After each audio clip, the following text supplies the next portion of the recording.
Sunday is coming. Sunday is there. We Sunday have not arrived. coming again. Good Sunday. afternoon. Sunday. Good afternoon. Another Sunday afternoon here in South Florida. And, well, Richie, we're in that portion of year when Richie called it the bomb month. Yeah, man. So the beer fly fast. And Barbara Gludan did say it, God rest her soul. 2 more months to go before the end of the year. But in the meantime, we're here right here. It's a pleasant Sunday afternoon. Thank you for joining us this afternoon. I don't know how much time I'm going to say afternoon, but I'm going to say it anyway. And we have a wonderful afternoon lined up for you, 2 hours. We're going to discuss the banning of the music and also the situation with Sirius XM and Bob Marley Tough Gang Radio, and a recent rant by Leroy Sibbles about the fact that that's negatively affecting the older artists like himself. So, Richie, over to you. Me, listen, you're going good. You hold your own. But seriously, banning, I have a big problem with any kind of censorship, if you will. Well, I always say, Richie, censorship is the beginning of fascism. Absolutely. I think there are in the kind of environment that we're operating, technology is there, the laws are there. We just probably need to take a look at all of those. We can find ways to sanitize. I don't have a problem when we try to sanitize certain things, but we have to be careful because when we start to remove the freedoms that people have, as you say, it is a crack in the door of opening the door towards what's the word? Oh, we can't pronounce. Fascism. Let's get rolling, guys. Yes. Where we going? From the beginning? From the top, Mr. T. And I think we started out with, Admiral Bailey's song, NFAP Man, because, trust me, he has his fair share of being banned. But NFAP Man, we have to cut that off. But let's welcome again Paul Campbell and also Mikey Bennett. And why, Mikey, we have to get your Obiaman in because we're having technical difficulties, and if he says because you're not on the show, the show can go on without you. So we need the address for your Obiaman when this can win that 800 million Powerball. Well, I can tell you one thing. I'll never win a Powerball or what the kind of. I know, because you don't buy it. Because I ain't buy that crap. I tell you that. But seriously, we're talking about, this decision made by the Broadcasting Commission last month, it was. Last month into beginning of this month. Reinforcing something which was already there. And I am one of those persons. I come from a background that said censorship is a cracking in the door of entry into a kind of system, a fascist system, and that we really should be careful of the roads that we try. Having said that, though, there's no denying that some of the stuff that is being played on the radio should never have even gotten to that point. Shouldn't even come out of the studio, if you will, right? But freedom of expression, and so how we draw the line, how we measure it. We have Paul here on the side of the understanding the business of copyright. My assessment is that if we're in the business of content creation and intellectual property, driving that as a business doesn't work in an environment where you are imposing sanctions and banning and restricting, public access. Yeah, and as Mikey has posited before, is that when you don't have the gatekeepers like what you had back in the 50s, 60s, and 70s, then we're now at the behest of the creating or the creators of content that don't really care about the quality of what goes out there. Well, guys, I prefer if you guys take this. Paul, just to revisit your earlier opening comments. Okay, basically, I was saying that copyright is ultimately about providing creators with certain control over that which they create, either as a point of principle and or to encourage and enable creativity by allowing creators and their business partners to exploit these controls for profit. So if you have a banned their expressions, the original expression that is a free speech, then it's gonna have a ripple effect with Jamaica competing in the international market because you'll be throwing out the bathwater with the baby at the same time. So you have to wait basically segmented the market. There's commercial market and there's production market. In the commercial market, where you have free to air space, then there should be nothing inside it that is going to create that problem. Because you also have the commercial market that will take the kind of song that are banned. Yes, but it will be in an environment that is controlled. You have these rear guards, firewalls that you want to call them, around those venues. And who believe that they are mature enough, they are adult, and they want to hear that, then that's the market for them. And you can't find it right there, but you ensure that you are able to monitor it so that it don't get out of hand. So these venues you can license them at very high fees to make it unattractive for people to want to promote those kind of content, yeah, and put it into that market. They have done it effectively in North America, and that's where guns come from, and they are able to control the thing. So we can do it here as well. We have the tools, and the Broadcasting Commission should use the tools. As I said earlier, that the main tool that we have is legal deposit. From you create that song, you can't put that out in the public space without you first take that to the National Library of Jamaica, which is the archive for all materials created. So if you don't take it there and they vet it and then give you the go ahead, it should not be on any space there. And there's a fine for it. The law that was created for it in 2014. It's a $50,000 fine for each time that you break that law. So that one song, if you hear 4 or 5 different radio stations, different people playing it, you just add up all of that. And it's mandatory right in front of the resident magistrate court to take the producer. When you start feel it, then I will tell those guys who are producing the content, say, look here, it don't work for me, I have to leave the business. So there are tools there, a number of tools. That's one. The second one is registration of the material, voluntary registration. That is done through JIPO. If you don't register the material, then you're not serious as a business person, so you want to earn from it. So these are rare rare guys, as I would call it, that you need to take it through the system first, and there are many others. I can go through the Copyright Act and pick out a whole heap of them. So having front, it sounds like you're saying that these guys jump the gun or jump the fence. In my opinion, they have the way needed the tools. Use the tools. Use the tools. The tools are there. Mikey, you are on the production side. Well, certainly, still is on the production side. Your own thoughts. I mean, there's nothing to disagree with Paul about it. My thing is, like I said, if you're in the production thing to make some money, and if AirPlay is important to your making some money, and there are some rules that govern free-to-air music, then you assume that people who want the records to be played on the radio can toe the line.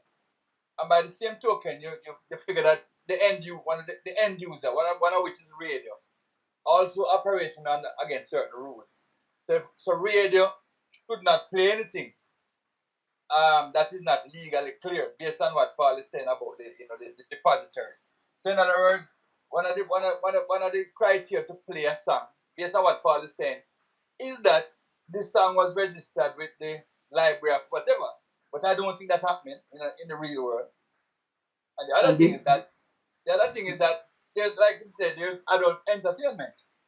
So if I am a producer of adult entertainment, for which I know starting off that I won't get any AirPlay, radio play, then I'm going to create my songs a certain way. I can use certain language and don't expect it to be played on the radio. And like Bounty Killer said one time, I make these songs I never expect them to be played on the radio. DJs on the radio forcing themselves to play it because they go to a party and hear it mash up the place. So them beep out this and beep out that. But I never send the song to them. Which is a problem, which you're saying. So all of a sudden now I'm a producer of thing, and I'm not trying to get kids involved in my thing. But radio hear the song mashed up a dance, and some DJ decides, boy, I want to play this song on my throat. So I'm going to beep out this and beep out that and play it. So at the same time, I didn't expect it to happen.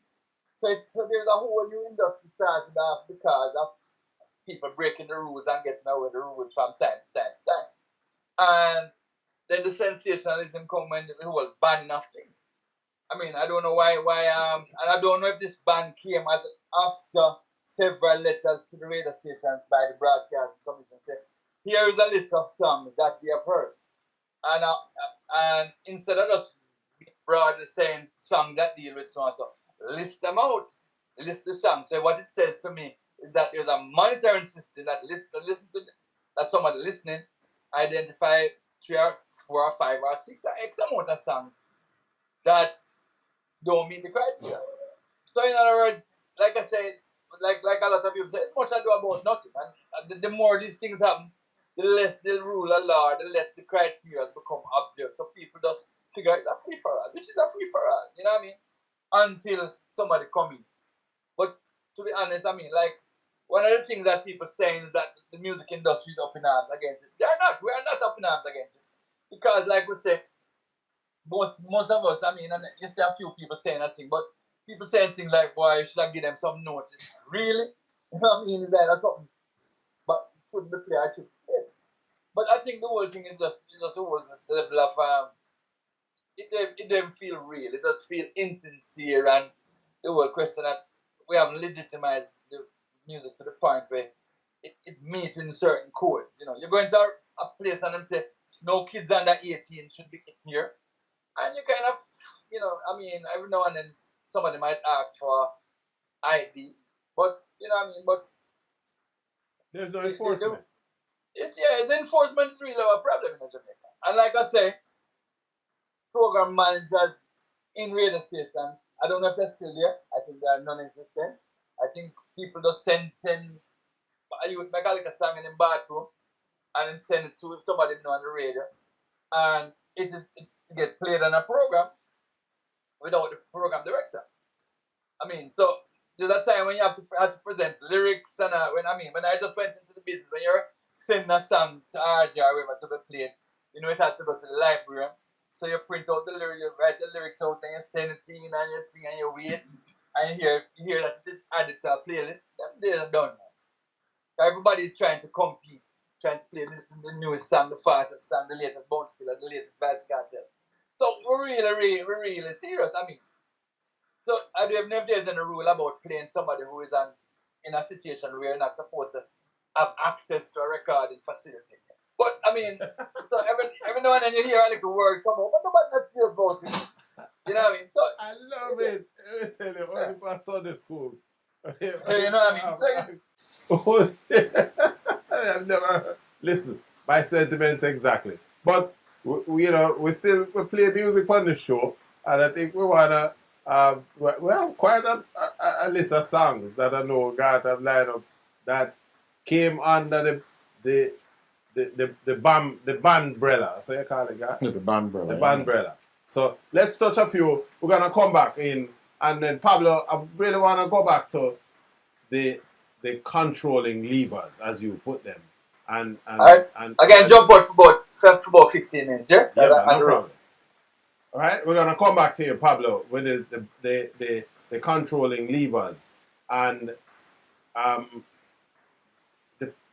are these things serving purpose? But over to you. Yeah, those are two examples of songs which were banned. Original Mr. Chin, 1981 by Yellowman. It was deemed that the umlang, changlang, umlang pai thing part of his song was Chinese curse words. And of course, the vocal stylings of the escorts, Ask My No Question, and Kiss My Ear, Ask Me No Question. Now, you know, when we take these kind of positions on the creative works of our artists, and let me step back a little bit. I have a general view that based on how music started out in Jamaica and the group, the core of Jamaicans were responsible for raising the business of music up in the country. These are people who really never get no whole heap of ratings from high society. And so people with capital, people with the assets like radio, so to speak, don't have no respect for these people. And so by suppressing the content that they're producing, you're also suppressing their own development. And I believe that to a large extent, we are victims of our own ignorance, if you will.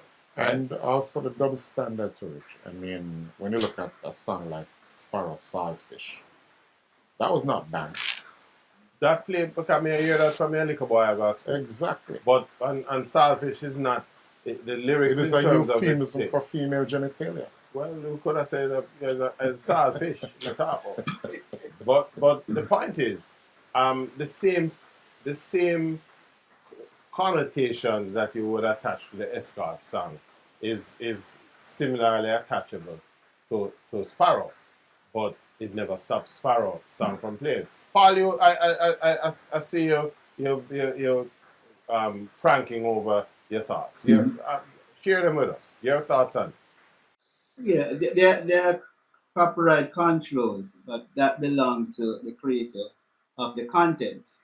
That's not the broadcasting commission. So I don't know if you want just to yes, man, list them in. Okay. Yeah. There are 6 legal copyrights that the creative person has.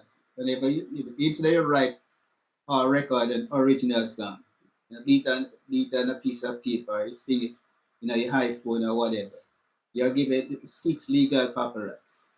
And most creative person, I would encourage them, go and read the Copyright Act of Jamaica. And that's the way, the framework of all of your creative work. It's very extensive, deep, but at least try and understand it, or get your manager or somebody to read it, that you can guide yourself, because it's inside you. The 6 legal ones are one, there is reproduction. I'm not going to go in details with that.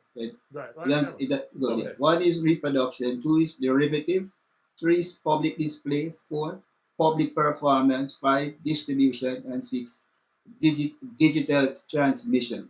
Now, the most important thing with these 6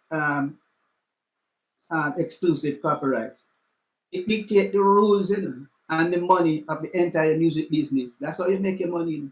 When you fully understand these 6 controls, you are able to manipulate your creativity. Nobody can do anything with it without they have to contact you, either through a licensing deed. They can do it, but guess what? It's infringement, and the court system is there for it. And copyright is automatic, so you don't have to register it immediately. Once the person infringe it, I don't remember how many months you have. You can go ahead and register then with the Library of Congress. And once you get that certificate, which you normally get within 9 months to 12 months, that's prima facie evidence. The judge don't have to go no further. The song because to you. good, yeah. To you. Right. So we, as creative, we have those avenues, those tools as creative person. But the Broadcasting Commission also has its own tools. So the Broadcasting Commission should use those tools that they have and don't come beat down on everybody because the free for ear space should be that free for Free to hear. anybody. Right. Yes. Free to hear, yeah. Good. My little son at 12-year-old should be free to sit and listen to a radio. You know, I do have to be monitoring that because it's a free to hear, and I believe the government. I trust them. So that is their duty. Carry out that, and don't push that over onto the creative person because that's your duty. So if I'm reading you correctly, then Paul, it would appear that because what we're saying here is that the artists have that freedom, that creative Yes. freedom. That is, I am a fine artist, can't sing a lick the thing, so I stay in my lane. But you know, the people who out there will create that kind of content, they're free to do whatever they want to do, to create whatever they want to create. The question Certainly. now is how you share that material with the wider public, whether you're going at things. So if you come into the controlled, and as you just said, all of these spaces are controlled. Yes. Free-to-air radio is a different set of rules. So if you come here, you're subject to these rules. Certainly. But is it then that the people who are responsible for managing these structures basically not doing a job? Is it? They fall in love because of payola. It's a big issue in Jamaica, around the world, payola. but here in Jamaica. What is payola? The unfair playing of a record, big inducement of money. You give the person money to play it, and it don't work the value. In a number of instances, these records don't have good production value behind it. Somebody does do something because they can do it in the record music because the technology, and they have the money now. And I guess this is where government is coming from because they realize that a lot of these things flooding the market now and the scamming things are big deal. So they put that dent, but they can't everybody with it because in my opinion, that's the target market that they're going after. But they take everybody with it, and you can't do that, man, because free to hear, that's a market that children listen to, grandma, adults. You have to preserve that. You can withhold a license from them, and the disc jockey that is on it that is constantly played it. And you talk to him. The station's supposed to talk to him, and the station refused to talk to the person, and the person continued to wait in free. Certainly. But there are many ways, many tools that are available to the Broadcasting Commission, and it's inside of the law, the Copyright Act. So let me go back. A lot of this argument has come up certainly over the last couple of years because of our unrelenting criminal problem in Jamaica, right? Certainly. We just, something I find absolutely impossible to digest, that a country with a population of under 3 million people will have this runaway criminality. And I have different views on all of that, which is, we're not talking about that. The point, though, is the inability of the system to address the problem, right, is being placed on the feet of the creators, right? And so what happens is we end up taking these draconian steps, and at the end of the day, we're cutting off a nose to spite the face. We can't fight crime, so we just blame the police. Instead of blaming the system, we blame the musicians for creating lyrics that we can't take. We're almost up on a break, and I think what we want to do is just run to the break and then we can come right back, and we're gonna take on this side of the discussion. I nearly get my job banned because I did buy this. I used to work at the library at the time, and I bought this album. Because, in fact, I went down a Randy's. I bought 3 Marley albums with a whole slew of other albums for the record corner. We used to call it the listening post at the library, and I was responsible for that. And then I bought this. First of all, the principal librarian and the company said, "Let me see where you're going to take the library money." And he eased out the 3 Marley album and said, "Oh, you can. Who give you permission to take the library money and go buy dirty Rasta boy music? Eh? The boy talk about to go bomb church. Oh, what kind of what? Eh? You're going to have to pay for these records, or you're going to lose the work. So I need to get my work bombed because of that, you know." But so I understand it. It was a personal thing for me. The pain of rejection. Back to you though, Pablo. So we were saying the tools are there. The question then is that we're not using them. But and then I went further.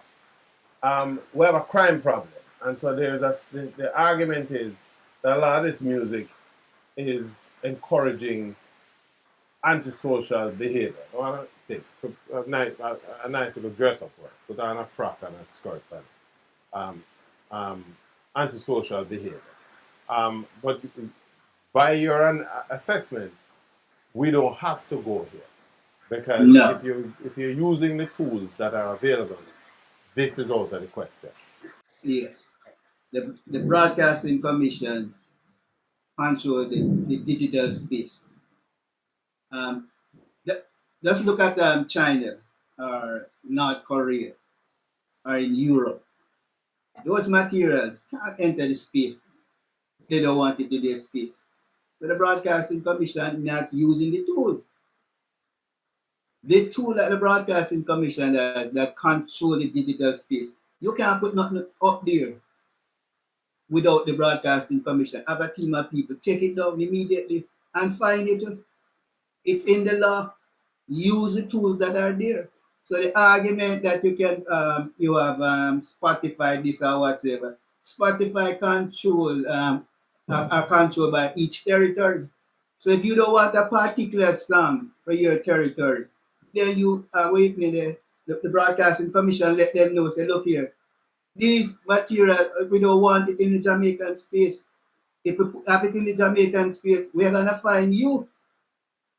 Oh, so you're saying you can leapfrog outside of the domestic space, the commission, and exact fines from these broadcast houses. So something like a Sirius XM, just to, we're gonna talk about them in a little bit too.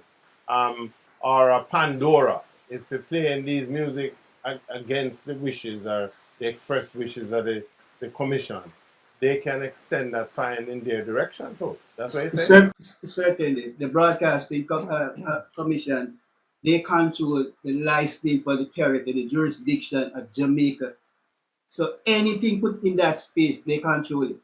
Yes, because on the internet, you have control over what is viewed where.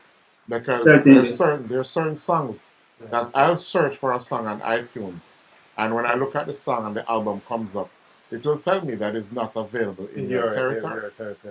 So therefore, because of the whole MAC address and also IP address, you can determine where that person is viewing the material from, and so therefore you can a song similar to what you're talking about is, because that's one of the things we talk about all the time, where a song won't be played in Jamaica, but you will hear the same song in the United States, because Jamaican bad words don't really mean anything to them.